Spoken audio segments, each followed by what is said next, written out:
Well, it's Wednesday. That means I'm joined now by my good friend Kel Richards, a wordsmith, broadcaster extraordinaire. And this is sort of like Christmas time for you. Come November, they start running around, wordsmiths like you, working up the word of the year. What can you tell us? Well, Collins have been first this year. Every single dictionary comes out with their own word of the year. And Collins were first cab off the rank. They chose AI, an abbreviation for artificial intelligence. And the people at Collins, sorry fellas, that's not a word, that's an initialism. So I'm not going to back them on that one. But look, we can do better. The Credlin viewers are really smart on words. What do you think should be the word of the year for 2023? Tell me and I'll report it here. Go to my website, which is ozwords, ozwords.com.au, ozwords.com.au. Go to the contact page. Tell me this should be the word of the year. I'll put the results together and report it here, Peter. Brilliant. I reckon voice will be right up there because that means so much more than just what we project with. There is a word that's new, attosecond, A-T-T-O, second. What on earth does that mean?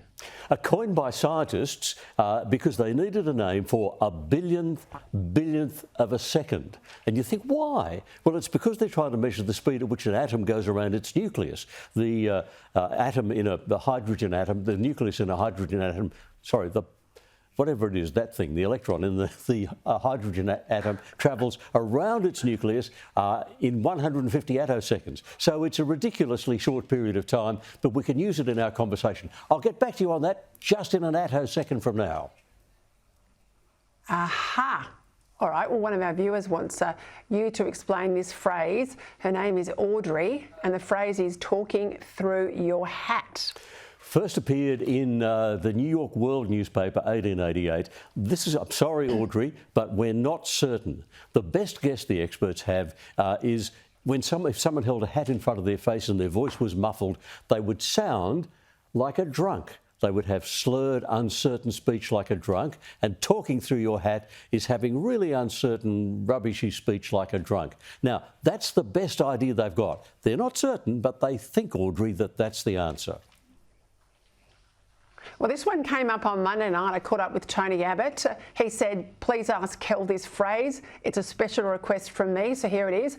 Over the moon. He says, where does over the moon come from? That's a lovely expression, isn't it? An old one goes back to the 1700s, and it's actually built on the even older expression of jumping for joy. That had been around for a long time. And then in the 1700s, they thought someone so excited, so overcome by excitement, they would jump for joy right over the moon.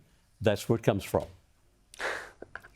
It's simple, but it's a great story, isn't it? Rosalind, it's a lovely feeling because when you do say you're over the moon, you're pretty bloody excited, and I think that's a good place to be at the moment with the world as it is.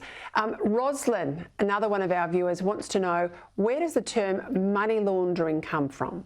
I'll tell you the myth, then I'll tell you the truth. The myth is it comes from Al Capone, who channeled all his earnings from bootlegging through laundromats. It's a lovely story, but that happened in the 20s and 30s, and the word's not actually recorded till 1961, so it'd be really nice if that story was true, Al Capone and all that colourful stuff. Sadly, it probably just means dirty, illegal money is regarded as dirty. You put it through a genuine business, it becomes clean money.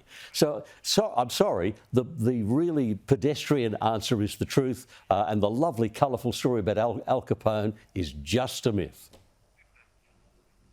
I think I'm going to go with Al Capone.